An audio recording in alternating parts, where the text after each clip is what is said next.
सुप्रभात, good morning. मैं आप सबका संस्कृत की कक्षा में स्वागत करती हूँ। पिछले क्लास में हमने वर्णमाला के विषय में क्या किया था? अध्ययन किया था। संस्कृत की वर्णमाला और हिंदी की वर्णमाला क्या होती है? एक ही होती है। संस्कृत की वर्णमाला में 2 प्रकार के वर्ण हैं। वो क्या है? स्वर और व्यंजन। स्वरों का उच्चारण किसी अन्य वर्ण की सहायता के बिना किया जा सकता है, किंतु व्यंजनों का उच्चारण करने के लिए स्वर की सहायता लेनी पड़ती है। वास्तव में क, ख, ग आदि का उच्चारण अ की सहायता से ही संभव है। यथा क जोड़ अ बराबर क, ख जोड़ अ बराबर ख, ग जोड़ अ बराबर ग इत्यादि। जब किसी व्यंजन में अ जुड़ जाता है तो नीचे लगा हलंत चिन्ह लुप्त हो जाता है, छिप जाता है। स्वर तथा व्यंजन के अतिरिक्त संस्कृत भाषा में 2 और ध्वनियाँ हैं। पहला अनुस्वार और दूसरा विसर्ग। अनुस्वार नासिक ध्वनि है। अनुस्वार कौन सी ध्वनि है? नासिक।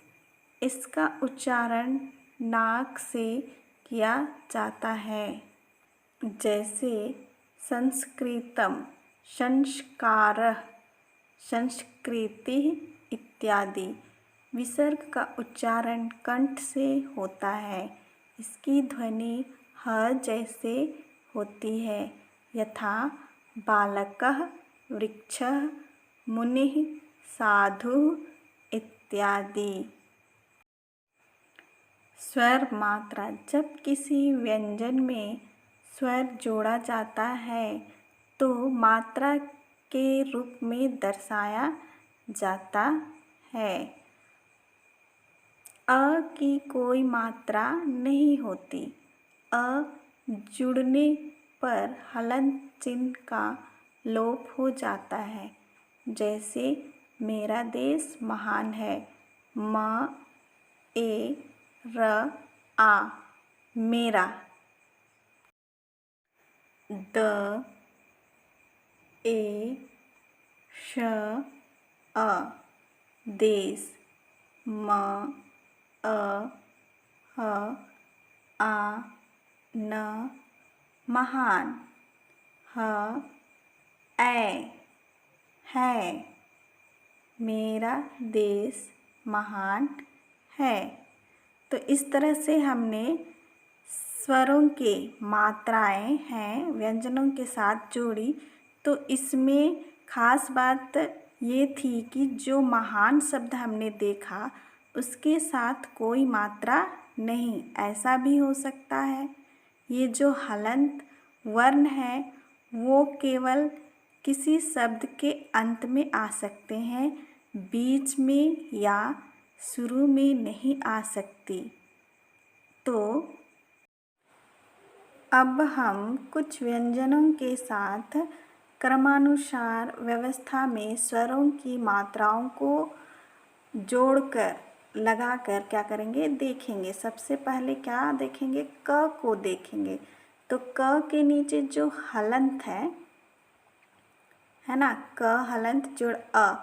तो जब क आधा क में अ को हम जोड़ देते हैं तो पूरा क क्या हो जाता है? बन जाता है। आधा क और आ को जोड़ने पर क्या बनता है? का। क ई की, क ई की। तो इस प्रकार से हमारा क का की बन रहा है। अ की मात्रा तो नहीं होती है, आ की मात्रा आकार होती है, ई की मात्रा हर्षईकार और ई की मात्रा दीर्घईकार होती है। क उ कु, क उ कु, क री क्री, क री क्री, क ए के, क ऐ कै, क ओ को, क औ कौ। इनके अलावे संस्कृत में और दो विशेष चिन्ह होते हैं। अनुस्वार क जोड़ अंग बराबर कम, विसर्ग क जोड़ अह बराबर कह। तो आज हम किस विषय वस्तु पर अध्ययन किए? मात्राओं को व्यंजन वर्णों में लगाकर उसका नया रूप और उसका उच्चारण तथा दो विशेष चिन्ह जो कि अनुस्वार और विसर्ग हैं।